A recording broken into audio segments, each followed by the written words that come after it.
Facebook founder and CEO Mark Zuckerberg finished his visit to Capitol Hill with another long hearing today. It again lasted hours and included some tough questions. All in all, Zuckerberg spent 10 hours testifying over 2 days.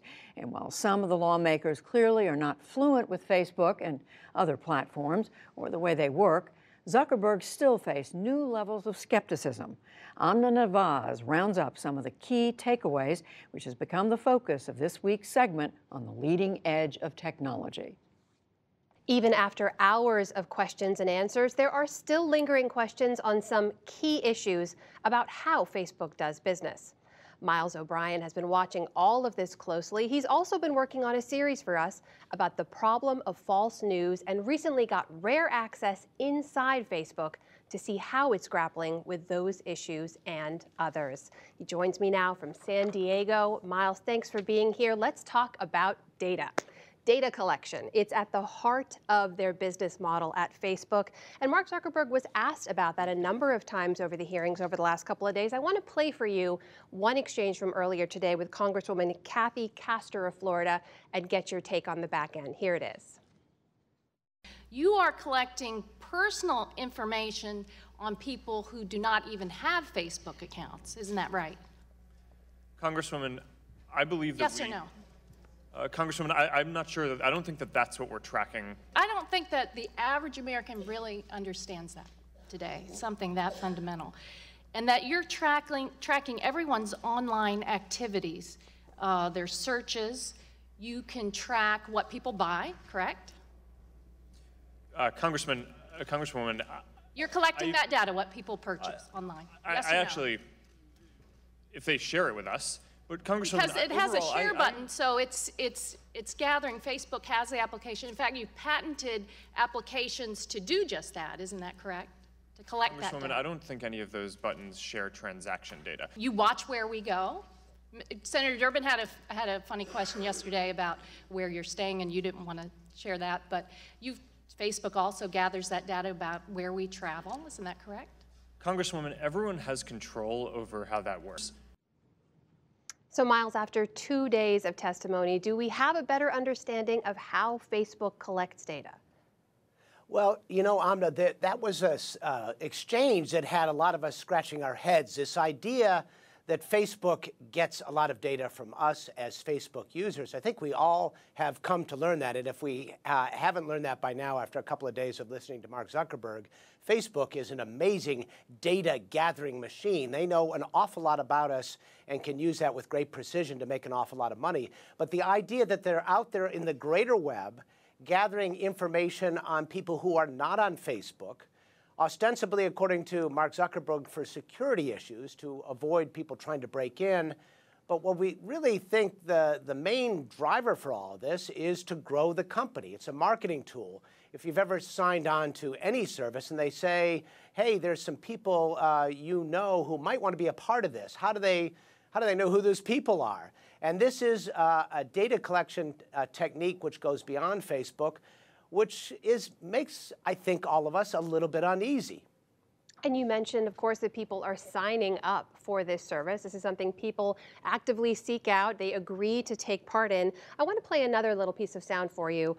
This one is from yesterday, actually, and it goes to the point of what people are actually agreeing to when they sign up to use a service like Facebook. Let's take a listen to this from yesterday.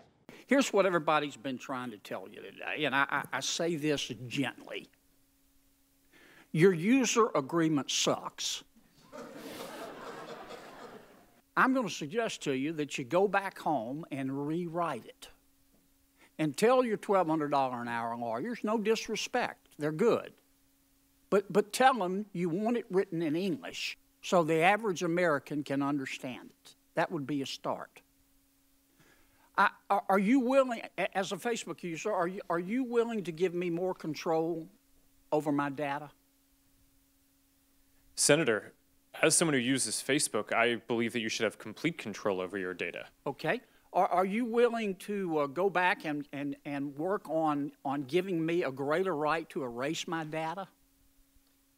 Senator, you can already delete any of the data that's there or delete all of your data. Are you willing to work on expanding that? Senator, I think we already do what you're referring to, but certainly we're always working on trying to make these controls easier.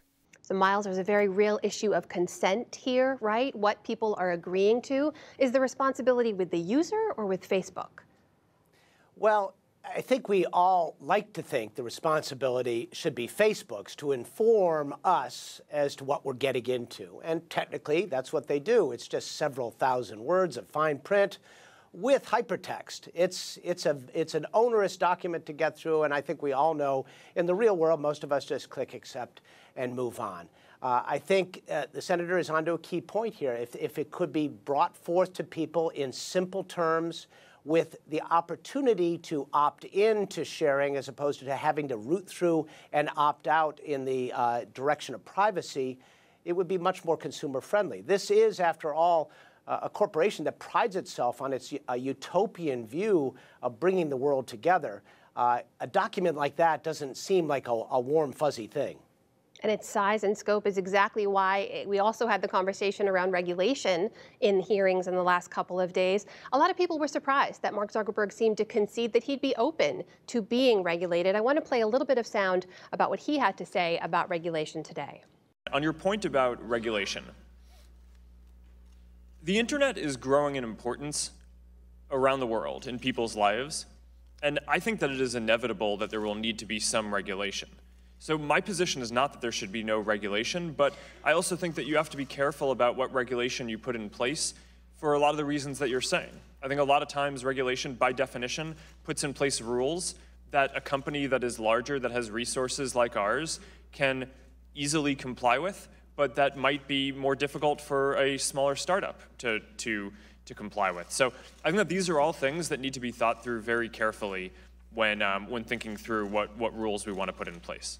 So Miles, there's a lot of questions about regulations in Europe that go into place this spring, but when it comes to Facebook here in the US, what could regulation look like? Well, it could be nothing because of what you just referenced. You know, Facebook, after all, is a global enterprise, 2 billion customers, bigger than any country itself. And wherever the regulation sets the high bar becomes tantamount to regulation for the world. And Zuckerberg admitted that it will become universal, the rule of the Facebook world, based on what happens in Europe on May 25th, wherein they will make a series of changes that will improve user control over their own personal data and the further notifications if data is breached, that sort of thing. So it does change the rules, and Congress doesn't have to do anything. We should point out another thing here. There is a loophole which allows companies like Facebook to turn a blind eye to content. It was set up to allow YouTube to avoid lawsuits for copyright infringement. And that allows Facebook to say, hey, we are not a publisher, we're not a media enterprise, we are a technology company. This serves them well as they make this statement that they can't control what the content. And really, Facebook has evolved into the public square for the planet. And perhaps it has evolved into a point where it has to take greater responsibility for the content, which is not embodied in this regulation and in this loophole. So that might be something that Congress and others will be looking at. And we'll be looking at it as well. Miles O'Brien, good to talk to you. You're welcome.